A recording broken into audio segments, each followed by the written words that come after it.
To set up mobile hotspot, Samsung Galaxy S25 Ultra, simply open up your setting and under setting press on connections, and all the way done you can see the mobile hotspot. Then here you can see the mobile hotspot. Press on mobile hotspot. First of all, enable your hotspot, and this is the network name. You can change your name and password as well.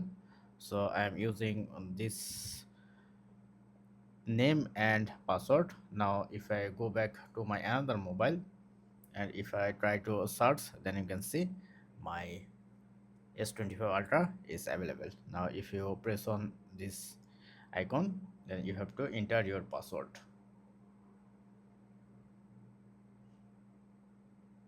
Once you enter password, if you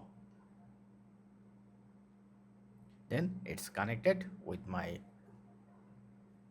S25 Ultra. So that's it. Thank you. Don't forget to thumbs up. Have a good day.